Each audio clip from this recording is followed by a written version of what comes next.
Şugun dostlar, öreğen adam kärçiligi pes rejissörün öreğen adam kärçilikli oğlu dip tanalyan bir aktör barady gurrun edelim. Richie Croshan barady.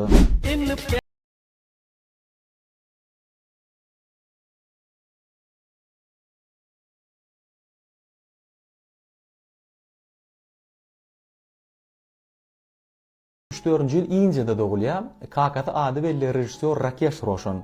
Hayti filmler düşürt deytenge de şoň içine Kishan Kanhaya, Karan Arjun, Скажи, что любишь, Любовь без слов, Krish, şu filmlerin hemmesini şu Hrithik Roshan'ın kakat düşürüyor.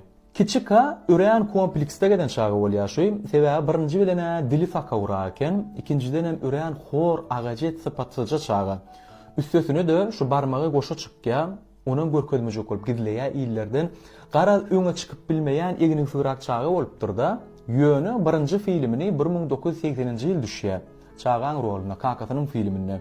Şonda kakaty gazanança pulunu gowşurýarmyňa ogluny.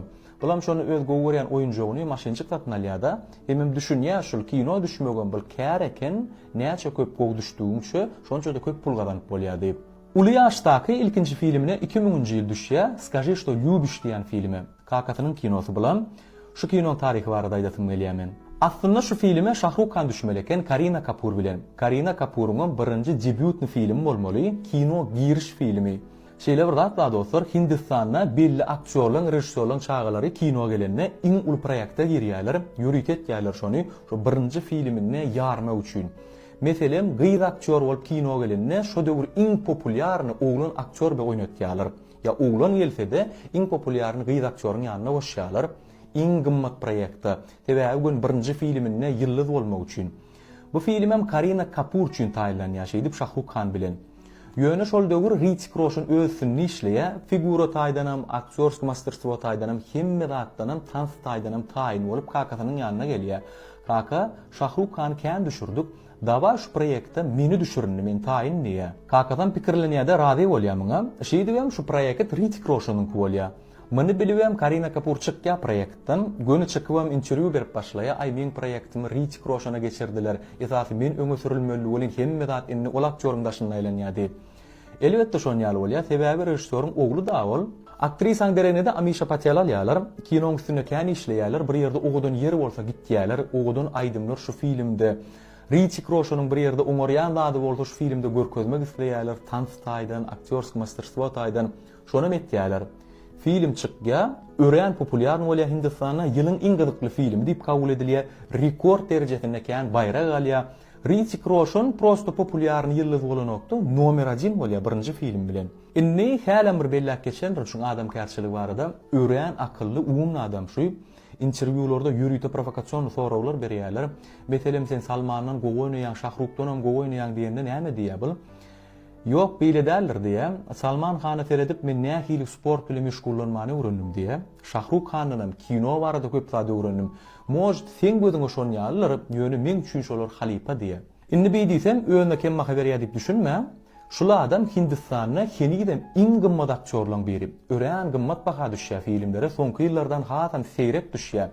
Ýene bir bellak geçesim gelýär zat, dünýä belli brendler, meselem Boss ýa ýene şoňa meňdeşler Hrithik Roshan bilen kontraktda ýürüýte saýlaýarlar.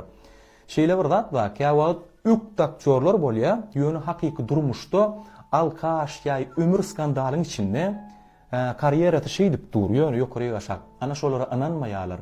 Sebäbi hemme tarapdan seredilýär, reklama berilenni. Amyň kolyn öreğen rowny tertipli gitýär. Şunu näme üçin aýtýan men? Bizim blogerlerimiz, aktyorlar, aydınçılar görmegini isleýän käbir unutýar şunu. Sen bloger bolanda, oyun oýnanda, Samsung'un rolunu oynap bilersin, akıllyň rolunu oynap bilersin. Ýöne hakyky durmuşda samsyklap ýörenüňi ýa wyjra halla abada gidip ýa oňa gidip bulaşyp ýörenüňi goýsaň da internetde adamlar görýärler, bilýärler sen ninadýojnydyňy, ýeňilliňi, kelpeziňi. Ondan şol adama hiç kim gowy zadyny, gymmat baha zadyny reklama etdirip gelmeýär, ananmaýar. Şoňa düşünmek käbiri tertibini saklan, köpçülüge çykanyňda nähilem bolsa gowy tarapdan görünjek bolun. Şeýle bir zat bardyr, berip belläň dostlar, hemişe çynyň aýtjak bolup syryň açmalylar. Canınız sağ olsun. Profesor, salamu aleykum. Şu günler dünya wamy näme? Benim asnonoy kontentimi ýazyp bilem. O üskürlüýär, sesim gyrylýar, elbet. Aşgabatda boldum 2 hepde ýaly. Şu wagt mara gönü owa gelýän mamaşyň ýanyna. Dogry maýdaýyn 36 ýaşymyň içinde men ejem ogly men, boynum alýan men şonu. Şu mamaşy görmesem arkaýyny işläp bilem. Hemme zat bir darga dagan bolup gidip barýar da. Näme manasyny ýitirilýär diýem, näme şonu ýalym. Şoň üçin gelmeli bolýar. Şu wagt barýan diýip aýtdym da men, aýtmaly ekenim, polibom ýa daşary çykyp garaşyp durandyr. Şonu ýalejem men. O kinolarda da ejeler vardır, görkezýändirler. Oglum, balam, zat tekurlaýan. Men ejem şondan nagenem. Näme çakdan aşa şolar ýaly. Görseňiz bilersiňiz, käbir kişi hemme wagt şunu ýaly gurlaýan seň ejeň diýe, şon ýaly dostlar men mamaşym. Teredim dostlar. Akbarlar ömrünü oda eyletin.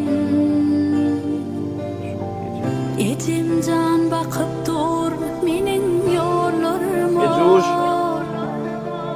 Bahtlı diyelimde gussan eylesin. Сказала б солнце больше нет.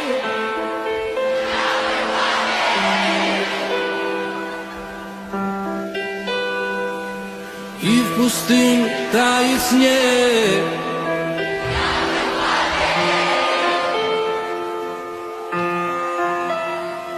А птицы не умеют петь.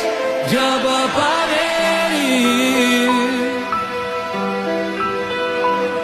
Но ты сказал, что уйдешь, а я не поверил.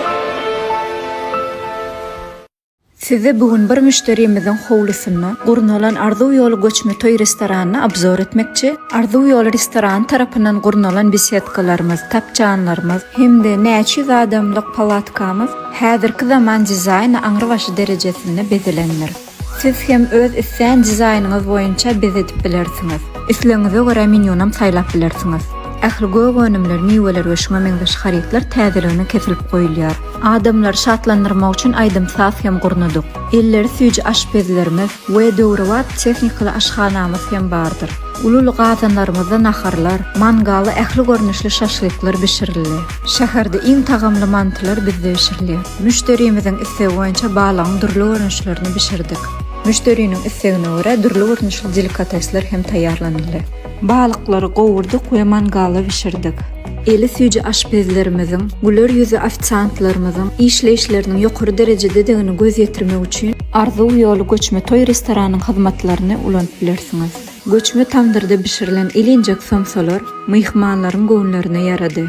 Ýokary derejede bezek işleri hem geçirilenler. Eger siz aladasyz, kösençsiz öýüňizden çykman toý etmek arzuw edýäňizmi? Onu Arzuw ýoly göçme restoran siziň hyzmatyňyzda.